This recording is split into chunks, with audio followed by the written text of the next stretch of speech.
Holy Spirit, our comforter, our keeper, our leader, and our guide. We give him all the glory and all the praise and all the honor. And we thank God for this choir. Thank God for the for this gathering of God's children. Amen. Amen. Give yourselves a hand clap.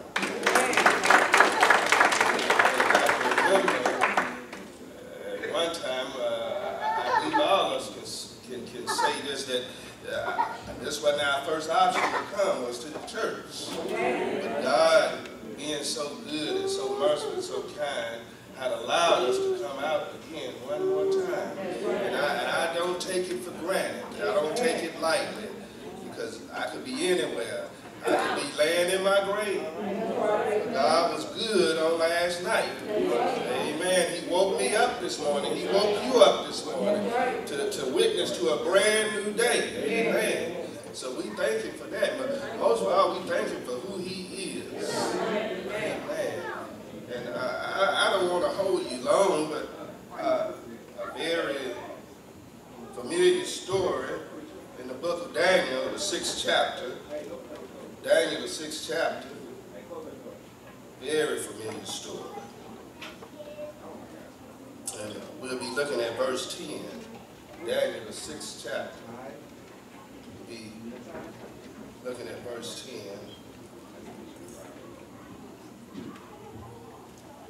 Daniel, the 6th chapter, 10th verse.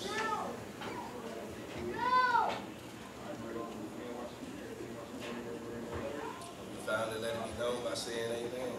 Amen. See a few pages. Chapter 6. Book of Daniel, chapter 6, 10th verse. Amen.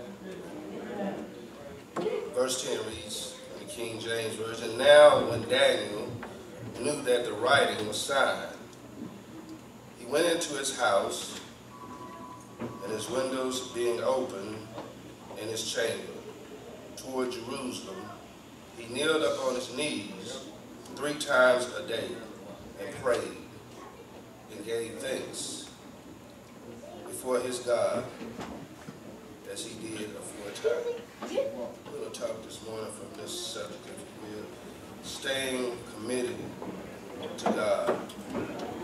Staying committed to God.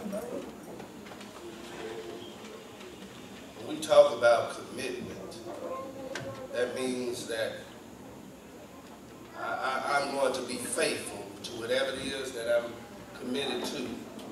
Whether it's a task or whatever it is, I'm going to stay committed. I'm not going to veer to the right. I'm not going to veer to the left. I'm going to stay straight ahead. But sometimes it gets hard along this journey. And sometimes we do veer to the right or to the left, because the tasks sometimes get hard. But I want to tell you that you ought to stay committed no matter what. Whatever may come, stay committed. When you put all your trust in God, and as Elder Moore always say, trust in the Lord with all thine heart. Lean not to thine own understanding, but in all your ways acknowledge the Lord, and he will direct your path. But we find out of all that Daniel had been through, he could have turned his back on God. Do you remember when they went into captivity? And not only that, their names were changed. And they were made to eat from the king's table. But Daniel and Shadrach, Meshach, and Abednego refused to eat from the king's table, because what the king was serving was not their daily diet. So they refused to eat from the king's table. So they were staying committed to God. How many of us are staying committed to God? When things come along to try to move you, are you still committed to God? When your problems arise, do you stay committed to God, or do you allow these things to make you turn your back on God and to respond in a manner that does not represent God, a moment that does not uplift God, that does not glorify His name? Are you staying committed to God? You stay committed to working, don't you? Because you know bills are coming in. You know if you don't pay your bills, there's going to be an eviction notice on your door. And even those that are in homes that are paying that mortgage, if you don't pay that mortgage, if you don't stay faithful to paying your mortgage, you and all your stuff will be set outside. They don't care if it rain on it or whatever. Somebody come out and steal it, they don't care. They want their money. God wants you to be committed to Him. Why not be committed to the one who created you? Why not be committed to one that bless you every single day of your life? Oh, I might not have the finest things in the world. I may not drive the finest car, but God has been good to me. God has been good to you. So why not stay committed to God? The one that knows all about you, the one that we talked about this morning, he knows our ending at the beginning. Why not trust God? Why not give everything, all of yourself to God? Are you committed to Him? It's not wise to play like you're committed to Him and you truly not. Because after a while, it'll show. Because when things come in your life, you'll fall apart. You got to understand there's opposition that's going to come in your life. Then we find that you know the story of Daniel, how that when the king had a dream, King Nebuchadnezzar had a dream, I think it's in chapter 2. And he wanted his dream interpreted. He called all his astrologers and magicians to come and to interpret his dream. But when they came, he said the dream had gone. In other words, he wanted them to tell them and interpret what his dream was. But they knew that we cannot interpret your dream unless you tell us. So the king was upset. And he ordered that all his astrologers and magicians and all these people be killed. But there was a man in the kingdom by the name of Daniel that could interpret his dream. But he let him know in his conversation that I can't interpret your dream, but I serve a God that can interpret your dream. And he said, just give me a little time. And he went and talked with Shadrach, Meshach, and Abednego. And it says, in a vision at night, God revealed the dream to Daniel. And so Daniel went back and told the king what his dream, he interpreted his dream. In other words, told him what his dream was. And for that, Daniel was promoted. And don't you know sometimes people get jealous of you when you are promoted? But I'm glad that Daniel didn't allow his position to get in the way of his commitment to God. Sometimes when we move up in a position, we get the big head, our head swell. And we act as we done it on our own. But you have to understand, God moves man up in his own time and in his own way. And I believe that Daniel, he acknowledged that it was God, it wasn't the king. It was God that moved on the king's heart to move him up. Just like on your job. Don't think that just because you've done a good job that you're being moved up. But it was God. You give God all the credit. It was God that allowed you to do a good job. It was God that gave you the strength to do it, the mind to do it. You have to be humble in order to be moved up. Yeah, every position ain't meant for you though. Sometimes we can get positions we wish we hadn't got. But if you stay committed to God, God will move you up in just the right time. He'll move on people's hearts to move you up. We find that in chapter 6. In verse 1 it says that it pleased Darius to set over the kingdom 120 princes, which should be over the whole kingdom. He goes on in verse 2, and over these 3 presidents, of whom Daniel was first, that the prince might give accounts unto them, and the king should have no damage. It says in verse 3, then Daniel was preferred above the president. Now Daniel, the king has moved him up a little bit higher, because he was committed to God. When you committed to God, God would do things in your life that you didn't even believe could happen. This, you have to understand, Daniel was taken into captivity, brought on to a land that not by his choice.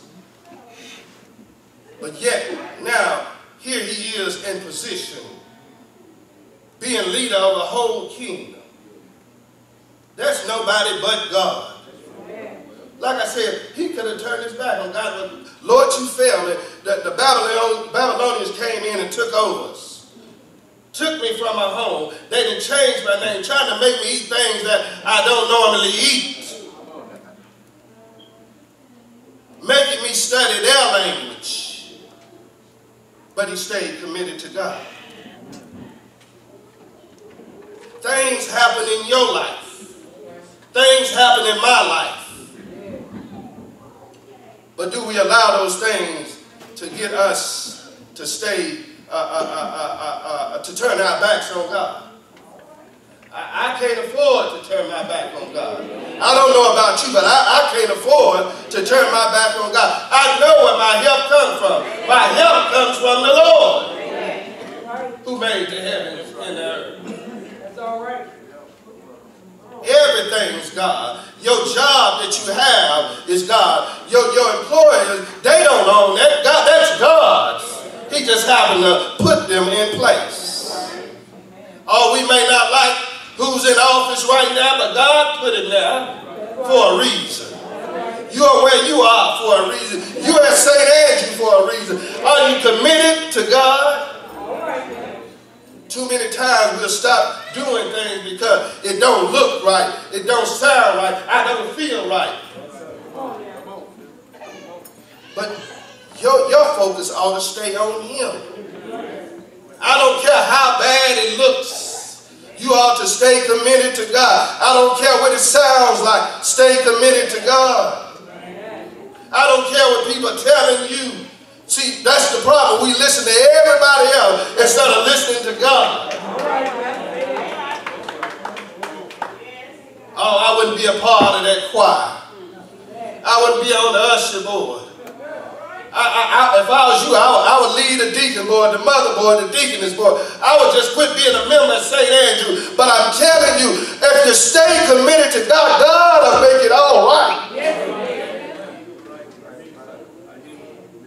We need to evaluate ourselves. Am I hearing from God, or am I hearing from people?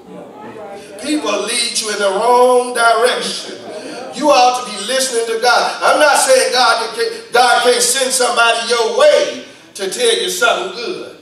Because God done it through his word with his prophets, his preachers. And he's sending preachers today. And he's sending us to tell people about the good news. Are you committed to God? Are you staying committed to God? That's the question today. You ought to ask yourself, am I committed to God? Have I given my all to God? Do I trust him with my life? Do I trust him with my circumstances, my problems? Am I trusting him? Am I truly putting it in his hand? Yeah, we see in verse 4, because of jealousy, there was a plot against Daniel because of the position he has been placed in. As I said, people is going to dislike you if you can raise up just a little bit above them and they're not happy. But see, it takes a humble person to be moved up. It's just a title. I'm just happy to be used by God. And I could be just as happy sitting out in that pew, listening to the word. Oh, it ain't easy every time you think that I get up. It ain't easy for me.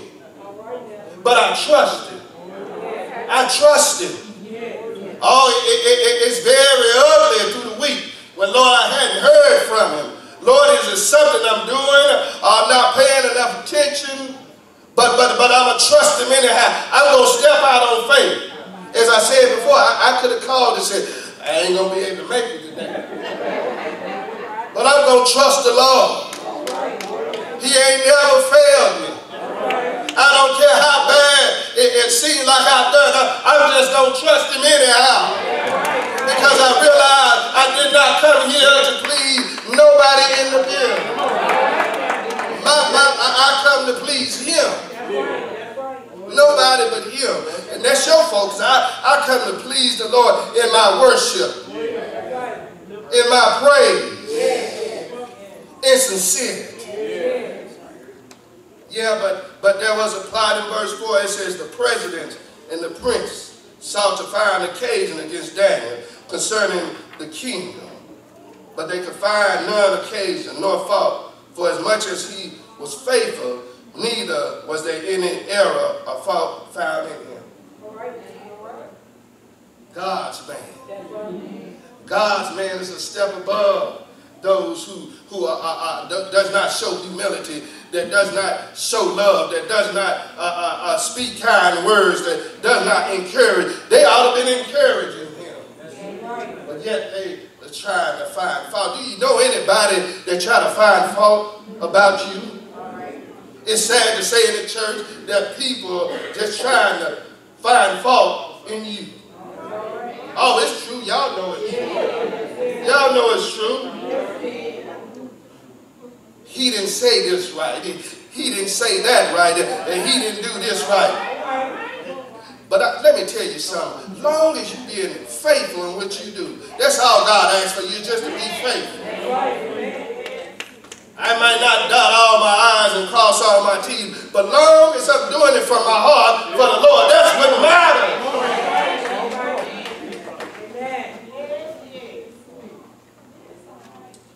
So they go and make to the king. They run to the king and say that if we find anybody within the next 30 days praying to a God or to any man, that they be thrown into the lion's den.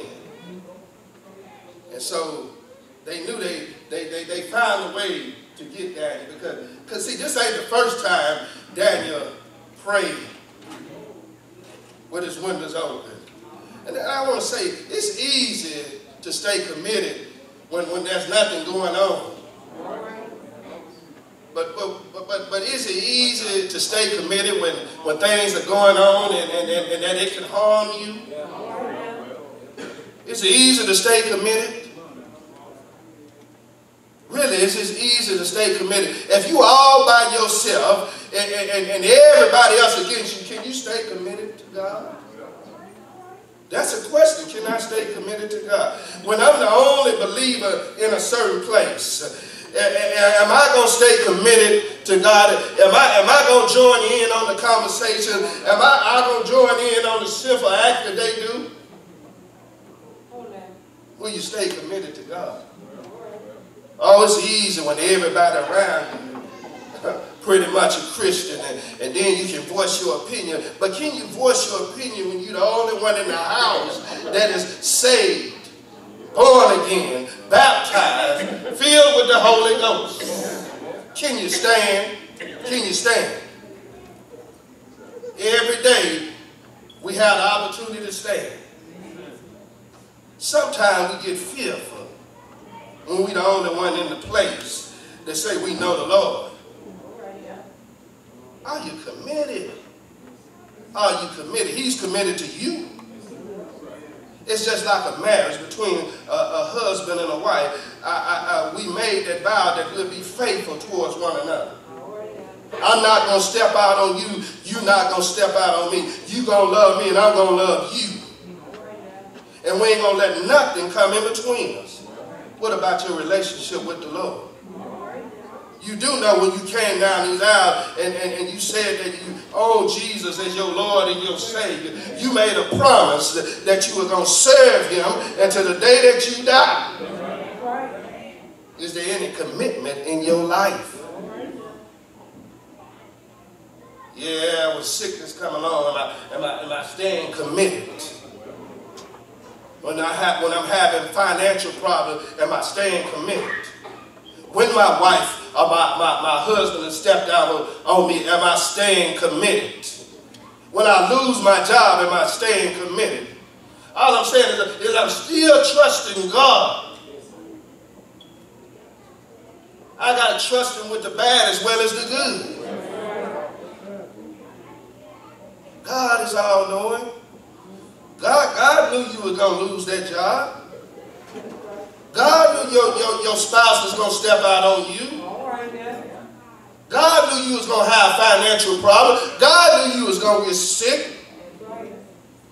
God knew there was haters all around you. But we must stay committed to God. We live in a world where it's not perfect.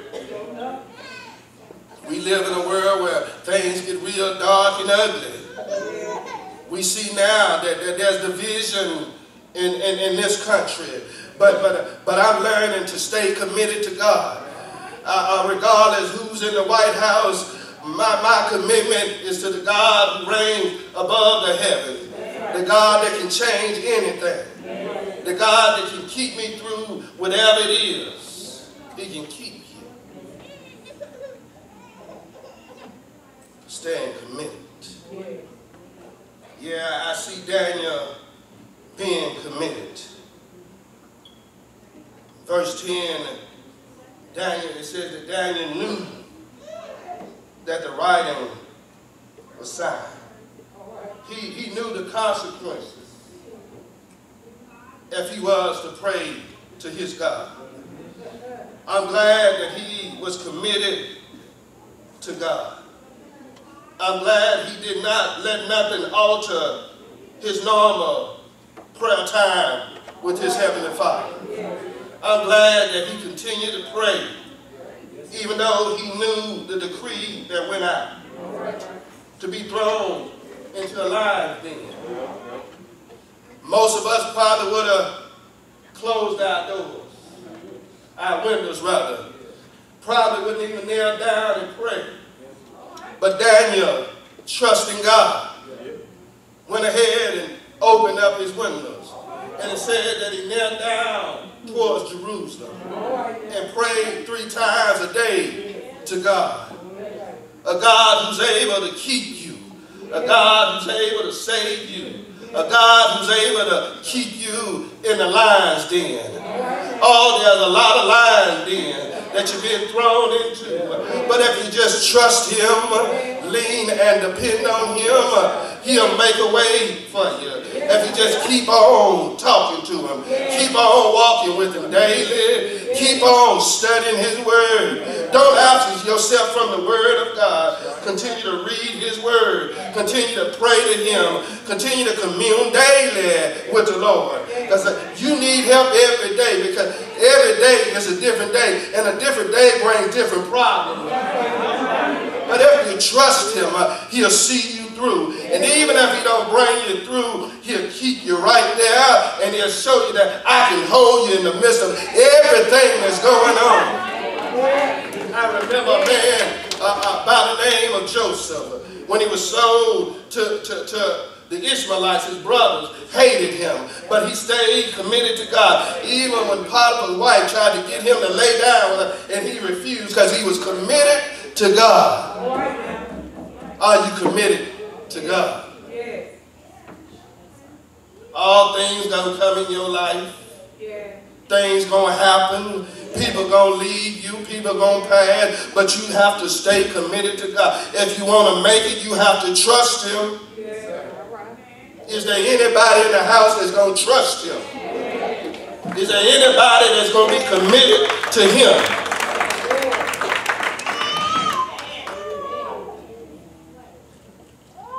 Every day ain't a good day. That's what we say, but I think every day is a good day. As long as you're alive, I can talk to God. He can change the situation. He can change my condition, my circumstances, my problems. He can do it. If we just trust Him. Sometimes we'll run around, we'll stay committed. But lo and behold, somebody say somebody way to hurt my feelings. My commitment to God has turned and went out in left field somewhere. But ain't it good that we serve a God that's not like us? Even though I found myself out in left field, messed all up, ready to respond in my own way. He's still merciful, still gracious, still loving, still kind, compassionate. Yeah. I'm glad I have a relationship with Him. I'm glad that He knows me and I know Him. Do you know Him? Do you know Him? Are you committed to Him? I'm going to do my best to stay committed to God. Oh, I know there's going to be some ups and some downs. But I'm going to try my best to stay committed. As I said, none of us are perfect. But if we find ourselves staying committed, everything will be all right. But I find someone greater than Daniel and Joseph and all the prophets that came along. I see a man by the name of Jesus who was committed to his Father, did whatever his Father asked of him. He was treated harshly. A man that came to give you life, he was treated like he was a nobody, treated like he was a problem, treated like he was a thug. But I come to tell you that he was committed to his Father. Yeah, he was committed to his Father all the way to Calvary. Didn't he do it? He went up to Calvary as they marched him up there. And then before he got to Calvary, it said they beat him all night long. Didn't they do it? But I'm glad that he stayed committed to the course. He went up to Calvary. He allowed them to nail him to an old rugged cross. Is there anybody in the house that know that he was nailed to an old rugged cross? Is there anybody that believe in their heart that he was nailed to an old rugged cross? I was not there, but I believe, faith tells me that Christ was nailed to that cross for you and for me. It was his blood that was shed to wash away your filthy sins and my filthy sins. Didn't he do it? It said that he hung there from the 6th to the 9th hour, and he gave up the ghost and he died. Do you believe he died? Yes, he did. He died. He died. He died for you. He died for me. He died for the whole world. Didn't he do it? I'm glad he died. It said they took him down and buried him in Joseph's tomb.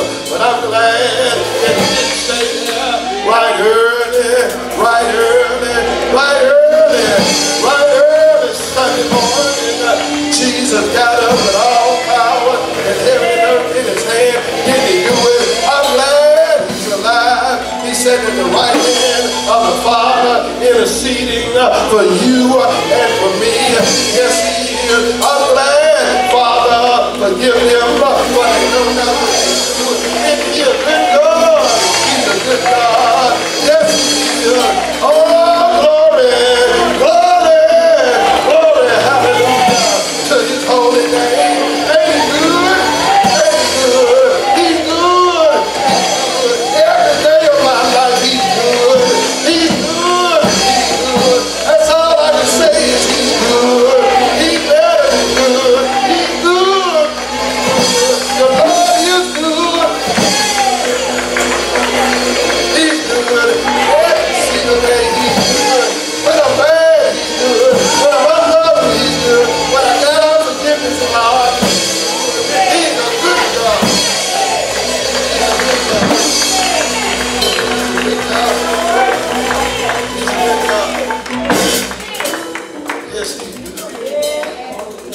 He's good. Oh, He's good every day. When I'm walking in error, He's good. Because He knows just how to get us right back where we need to be. He's good. I don't deserve to even be up here. But He's good. We don't even deserve to be sitting here. But He's good. Ain't you glad He looked beyond your fault?